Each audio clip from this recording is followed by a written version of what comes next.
planning is a breaking down of your vision into achievable, smaller bites, small. I'm going to do this month. I'm going to do that. As a family, we are going to be pursuing this month. As a church, we have a plan for this ministry. After the gallery, we have another thing to pursue. We have different things to pursue. They are written down. I'm not just telling you with my mouth. And the things are coming gradually. You wonder there was no money. We just started gallery. There are plans. 5 years of this church. There are plans here in this book I carry. At the back of the book here. Many things are written down here. Many, plenty. All these things here are not notes. They are plans. All these things I wrote at the back of my note here. They plans. They plans for my life differently from my own life. Then they plan for my marriage different. Because I have my life first before I marry. Isn't it? Yeah, life first and then we plan for. And then we now plan for the church. You see how many things I'm planning? Myself, marriage, church.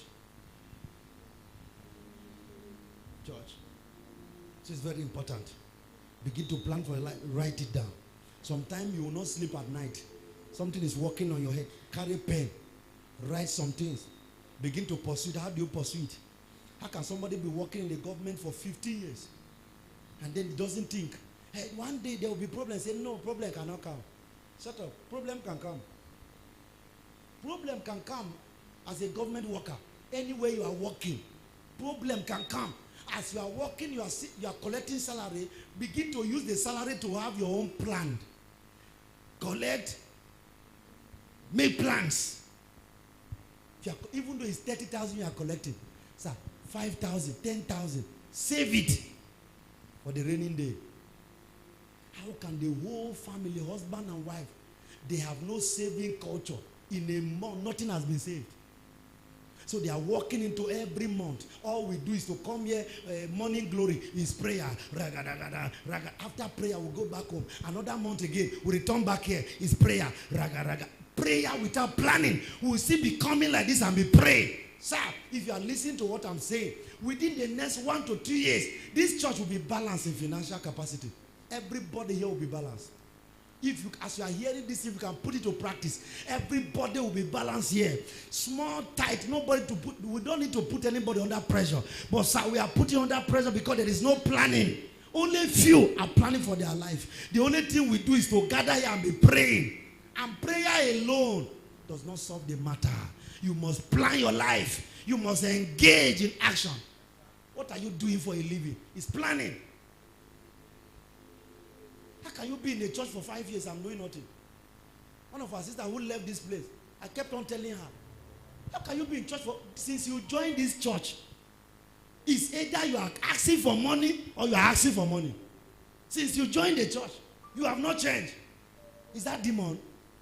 Even though it's demon, if you plan your life, you bypass demon. The day you settle down, say from now, I'm going to engage in doing business. Let me engage this money you are saving in the bank.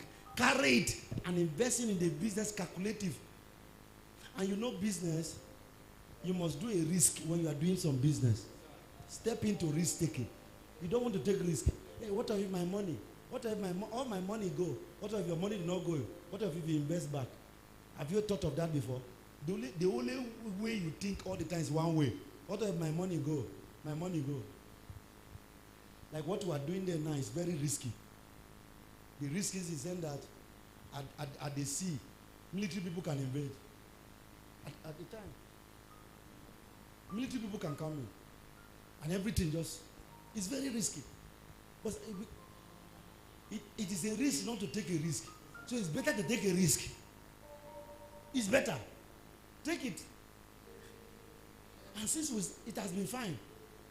Why? Because the mindset is that, what of if? Because all the mindset of some people is that, what of if they collected? What if they don't? It has been fine.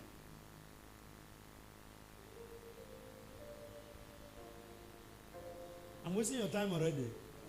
This is not what you want to hear today. Say amen. How many of you have written down something this year as a plan? Let me see your hand. Do like this. Don't lie here. You lie here, you are on your own. You know, stay there for church. You have written down something. Okay, since I want to see it on Sunday. Can you bring it for me? How many of you bring it along? Please bring it. I want to see it. Let me lay my hand on it to pray. Is that okay? Okay, let's make it on Saturday. Since on Sunday is going to be occupied. Because Sunday is guests, Thanksgiving, communion. 3 things. So let's make it on Saturday. How many of you will do it on Saturday? All right? My own is already here. I have my own here in this book. Plan it. This is what I want to pursue this year. And how do I want to go about it? That before the year runs out, no, I must have graduated from begging, borrowing anybody. No, not at all. I don't want to live on people any longer. So how do I go about it? I sat down, I begin to calculate. What about this? What about that? What about this? Then we begin to ask questions. People that are involved in those business, 1, 2, 3 that have been there for long, ask questions. Carry the car, drove over there. How are you? How is this thing working? And they gave you information. All right? How do we go about it? And you start moving into it. You step into the business and you begin to move on. Before the year runs out, I prophesy upon every one of you here. You will not be small. I say you will not be small. In the name of Jesus. Whatever that have reduced you is about to project you. That your amen is looking for my trouble here now. Anything reducing you will project you this year. Foundational power cannot reduce you if you are a good planner. If you are what? A good planner. You are a good planner. Planning is a detailed arrangement of your vision within the space of time. Like monthly, yearly, weekly, there are things to do. Planning is impregnating your vision. Planning is what? What did I just say? Planning is what? Is to impregnate your vision. Is to make your vision to carry plenty of pregnancy. Within the week, within the month, within the year. Planning is an anticipated result that guides your action. An anticipated result. It guides your action. Something you are looking onto. Your action must be guided. I'm about to round up now. Just give me less than 5 minutes. Sir, planning is a show of readiness and seriousness. Planning is a show of seriousness and readiness. Show me a man that is serious. Show me a man that is ready. He has a plan. He has a plan. Nobody planned them. You can't plan them in your plan, in your program. You can't plan them. There was a meeting that was to be held on Sunday, and I wrote them back. I've already have my plan. I'm sorry. And it's not only me going for the meeting. It has to do with more than 15 persons. This Sunday that just passed, I said, I'm sorry. You can't have a meeting, you are sending me text now. I already have my plan for the week. I'm sorry. And I text the big person. And because of my statement, they rescheduled the program to on Monday. We have to go to the meeting on Monday. I'm sorry. Why is it that we are always disposable all the time? Hey, please, can you follow me to Yaoundé? Pam, give me 2 minutes. Let me go and shower. Yaoundé.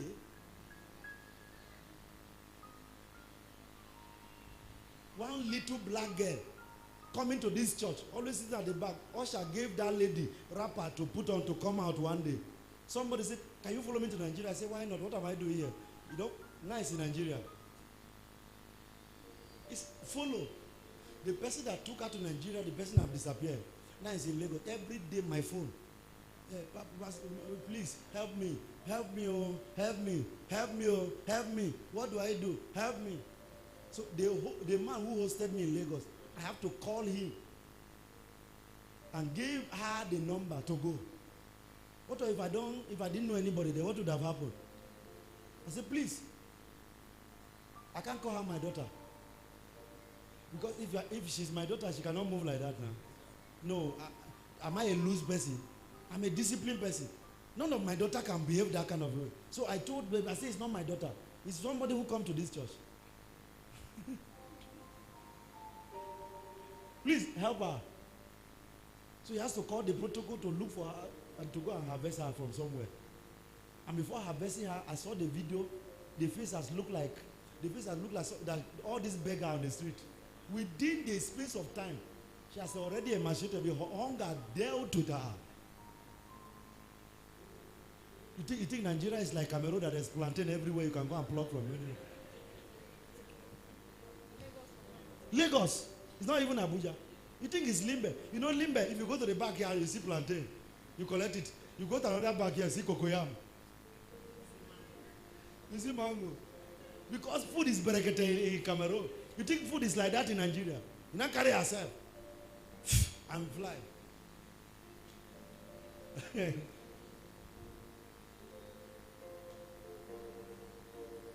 Follow me to Nigeria. That's already gone. You're always available because there is no plan. Am I wasting your time already? Should we close and go now? You're always available. How can somebody call you now? Can you? The person is not an authority over you. A friend. Can I see you now? Say, why not? I'm on my way. How about? There's no plan. You don't have any plan. If the person is an authority over you, it's well understood. Like a spiritual father, a biological parent, an authority is well understood. Sometimes there are people in their office, I call them, say, please, I'm in counseling, leave what you are doing and start coming. And they leave and start coming immediately. That's understood, an authority over you, isn't it? But this one is a friend figure, a colleague, a neighbor. And some people run into problems like that. And things like that, I told you the last time, happened in school a lot.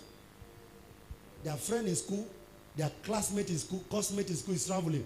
And they say, can you follow me? And they are following like that. And sometimes they don't return back well. Sometimes accident happen on the way. And they can't find where they come from.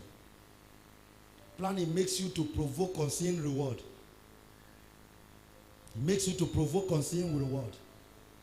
Planning makes you to provoke unseen reward. The reward that has not yet come, by your planning, you can provoke it into being. That's what I call manifestation. You can provoke it. What never existed, your plan can provoke it into existence. Even as a church, as we are all seated, our planning as a church can provoke membership, numerical strength to this church. How do that work? Every department, as they are having their meeting, is to discuss about the next level of this church. You don't only discuss about your department when you are meeting. You came out of a church. You discuss about the church before your department. Because without the church, there will be nothing like your department. Am I saying the truth? You don't. You plan, you talk about planning. You don't sit in your departmental meeting and discuss useless talk. No. A serious departmental head shut them down. Before you even come for a meeting, there are what we call agenda. Isn't it? Agenda that number 1, number 2 to discuss. So because of the agenda, nobody can even talk carelessly. People talk carelessly in a departmental meeting because there's nothing to look onto. No agenda. That's why in your meeting, somebody can say, Papa, Papa, Papa. In your meeting, somebody is calling Papa in your meeting carelessly. And you are not saying anything. This thing we are discussing here now, nobody should leave here and go and tell Papa. You want to take over the church from me. That's why you're having a meeting behind me. Yes. Any departmental meeting that is saying, this meeting we are having now, nobody should leave here and go and tell Papa. There is something you are doing behind me. You want to take over the church from my hand. That's why you're having the meeting. They should not tell me. If not, like an organized ministry, after your meeting, the secretary must get back to the senior pastor or the resident pastor of a church or the admin pastor. This is what was discussed. And it must get to the senior pastor. Am I saying the truth? Yes, if you grew up well. It's like before you, if a man of God is absent and is not in the church, before you step to his altar, and you are going to minister, you must snap your note and send to your senior pastor, and he must vet it. He must tell you what to remove, what not to say. That's how church work. You are sitting down in your departmental meeting, say, nobody talk to Papa. This thing we are saying here. Really? The church that he is the senior pastor over, that's the senior pastor of your department, of the whole church, he said they should not talk to him about it. You lie. My ears are everywhere. As you are leaving your department, I know everything that happened there. Everything. Hey, Papa, is it people that are telling you, okay, I'm not I cannot hear, I cannot see. I'm a blind person. Isn't it? And secondly, why don't you want people to tell us what you have discussed? What are you hiding? Don't sit in a meeting, somebody is bringing the name of Papa, and say, Papa, and the way he's derogatively saying about the man of God, very carelessly, and the departmental head is watching. That kind of award Papa has given to some people, it look like, see, that award is not a proper award. And you watch people as useless as departmental head as you can be. You watch somebody saying it, and you are sitting down listening. And at the end, they say they should not tell me. You lie. Even go to your department and warn them. Warn everybody. Say, nobody should tell me. You will fail, you lied. I am the senior pastor of this church. Your meeting at the back there, I know what happened. You want me to tell you, I'll tell you. Your meeting outside there, at those student department, I know what happened there. Usher meeting, protocol meeting, greeters meeting, choir meeting. As you are closing from your choir, I know everything that happened in the choir. And I know, hey, is this person that is telling Papa? Is this person? You will guess who told me you'll be tired. You will keep on guessing. You'll be tired. Every man of God that is standing on the altar, look at speakers. These two speakers, how do we call it? It's feedback. We have feedback everywhere. Everywhere.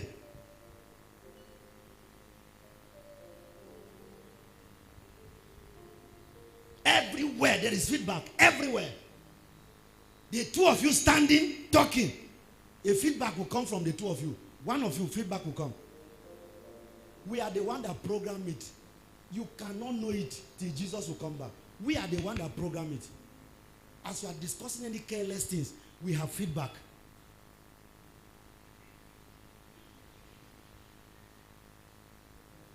How we program it, only Jesus can tell you. You cannot know. Sir, can I run this? Oh my God, time has already gone. Planning makes you to provoke conceal the word. Sir, convince me with your seriousness by your planning. If you want me to know that you are a serious person, convince me. Let me see your planning. Why is planning important? Number one, it directs your focus. Number two, it makes you to accomplish much in a short time. Number three, it helps you to take charge and control of your life maximally, minimally. Number four, it makes you to choose your company wisely, your association wisely. You don't make friends anyhow because of your planning life.